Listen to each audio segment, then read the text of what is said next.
au service de l'éducation béninoise depuis 1992, l'UATM Gaza Formation, avec ses 23 filières agréées, vous offre la revue de presse sur JS Communication. Mesdames, Messieurs, bonjour et bienvenue à la une des journaux. À la conférence sur la soutenabilité de la dette en Afrique, le président Patrice Talon n'est pas passé inaperçu, car à travers son discours salué à l'unanimité, selon le Soleil Bénin Info, l'homme livre ses vérités à l'Afrique et au monde, précise le matinal. À titre illustratif, le Télégramme révèle que Patrice Talon condamne le Fonds monétaire international et la Banque mondiale, puis appelle à de nouveaux paradigmes renchérir la nation. Talon est tout simplement un développeur engagé, souligne le Béninois libéré. Apportant sa touche à la même actualité, la dépêche nous vient avec les propos du politologue Boni Richard Wourou qui avertit que Talon est en quête de la popularité. Stratégie contre les sanctions ou vrai combat panafricain, s'interroge l'Afrique en marche. Tout contrefait, l'indépendant trouve que le président béninois ouvre une nouvelle ère sur le continent africain. De retour de Sénégal, le Béninois libéré révèle la note des membres du gouvernement avec les photos de quelques politiques tels que Adambi, Ouadayi, Biochane, Aurélie Adam, Tony Fodé et Adigatou Matisse. Le journal de Aboubakar Takou étale les bons et mauvais castings de Talon. Il sera suivi de l'indépendant qui indexe aussi certains acteurs clés et proches du pouvoir de la rupture. Ici, il s'agit de Olivier Bokor, Osvaldo Meki, Edouard Loco, Charles Toko et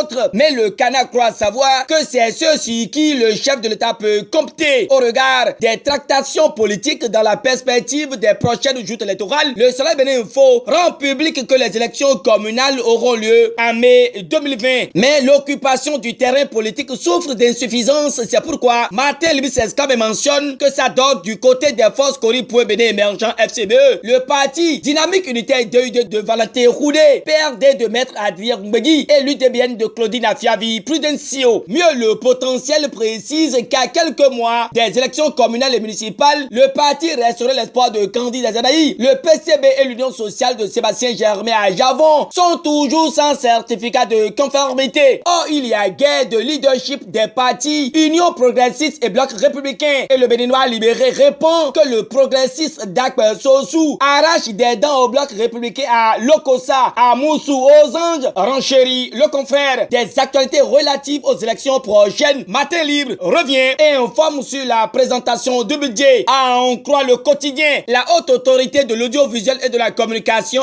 a planché hier. Elle n'était pas seule et le Télégramme précise que pour le compte du ministère des Sports, c'est un budget de 22 milliards qui est défendu. Celui soutenu par Alain Roula, ministre de la communication, est estimé à plus de 13 milliards de francs CFA, plus de 2 milliards pour la haute autorité de l'audiovisuel et de la communication et 400 millions pour le médiateur en 2020. À présent, quittons le Télégramme pour le Béninois libéré qui clame que Roula garantit l'accès de tous les Béninois à l'information en 2020. Le partenariat de Ouagadougou est également un titre de Matin Libre qui renseigne sur la certitude d'espérance du Canada avec le même quotidien. Le renforcement du système national d'intégrité pointe à l'horizon car les organisations de la société civile et la justice se concertent, publie Matin Libre. Pendant que nous y sommes, la Nouvelle Gazette s'invite dans le débat et se penche sur les actualités inhérentes aux œuvres sociales, notamment la fourniture d'eau potable aux populations dans la commune de Gogounou. 27 forages de pompes à motricité humaine seront bientôt réparées, affiche le journal de Gabé à Sogba en manchette. D'un montant de 10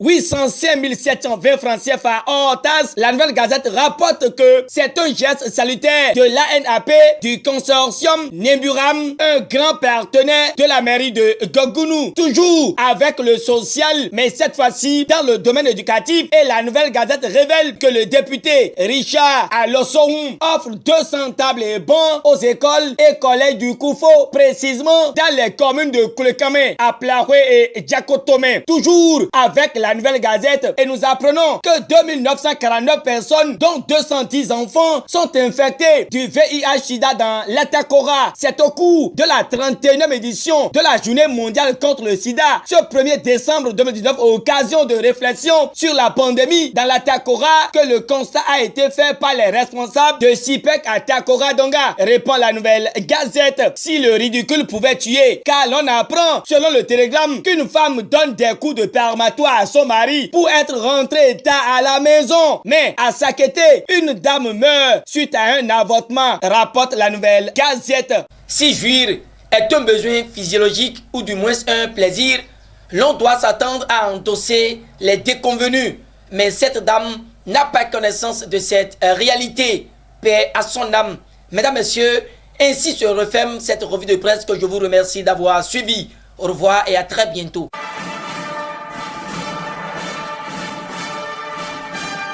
C'était la revue de presse en fait par l'UATM Gaza Formation sur GS Communication.